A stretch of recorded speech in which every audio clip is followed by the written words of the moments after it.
En la fase de recuperación se presentó un ángulo de rodilla de 129,8 grados, en donde se ve que la usuaria tiene el pie en punta, y esto genera muchas veces lesiones de rodilla y produce que en trayectos largos padezca de más gasto energético. Los músculos implicados son la cadera, como por ejemplo el tensor de la fascia lata. En la terminación de la fase de recuperación, se puede observar un ángulo de rodilla de 89,2 grados, en donde se evidencia que la usuaria termina esta fase con el pie en punta.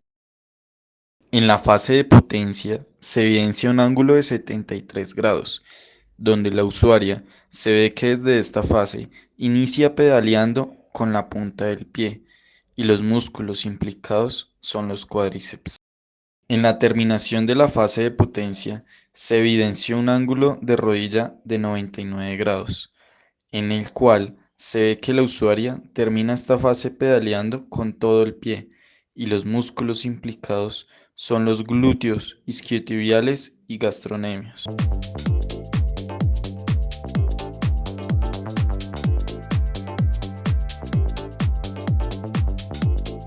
En el análisis de los ángulos en el tobillo, observamos que el ángulo en la fase de recuperación es de 128 grados, en la terminación de la recuperación es de 111 grados, en la fase de potencia es de 98 grados y en la terminación de la fase de potencia es de 93 grados. Analizando los datos del pre-bike fitting y teniendo en cuenta que la bicicleta de la usuaria ya contaba con un bike fitting, reunimos y analizamos los siguientes datos.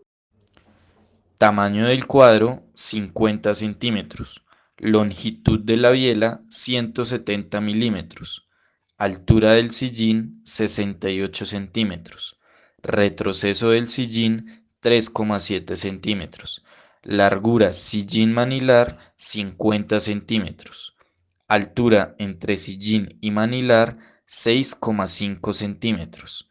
Vaina superior 45 centímetros. Vaina inferior 39,6 centímetros. Tubo del sillín 25,5 centímetros. Pipa 4 centímetros. Potencia 7 centímetros. Manilar 40 centímetros.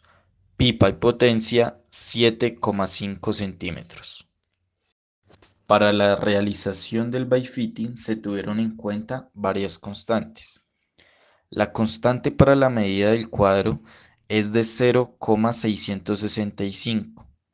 La constante para la altura del sillín es de 0,885. La constante para la longitud de la pierna es de 0,41.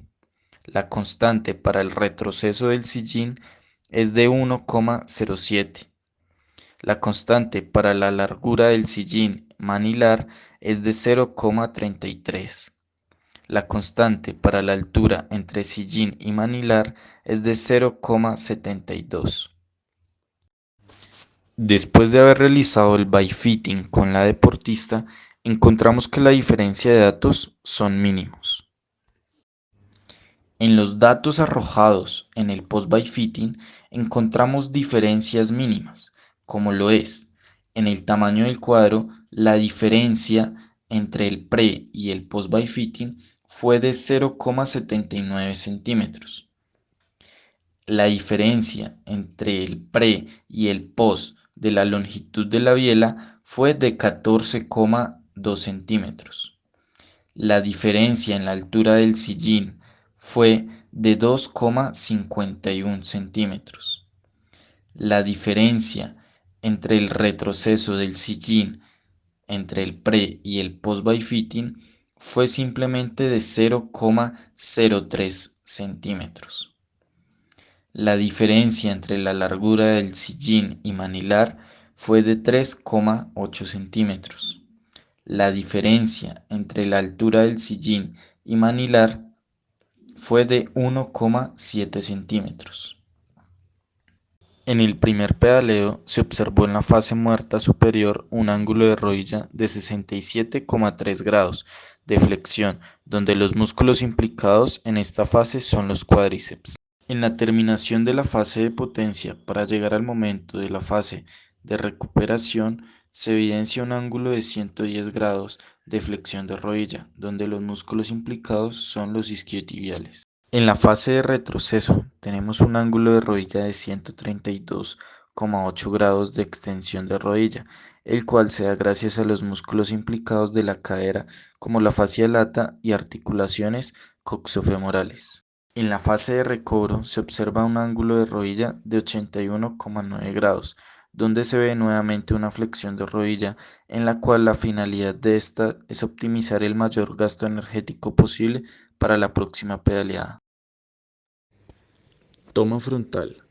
Entre el pre y el post byfitting podemos ver que en el pre byfitting se ve una basculación de la cadera hacia el lado derecho, línea verde, y también gracias al plano cartesiano se evidenció que la pierna derecha sobrepasa 1 centímetro más arriba del eje X y la rodilla derecha sobrepasando más a la rodilla izquierda, a unos 3 centímetros del eje X.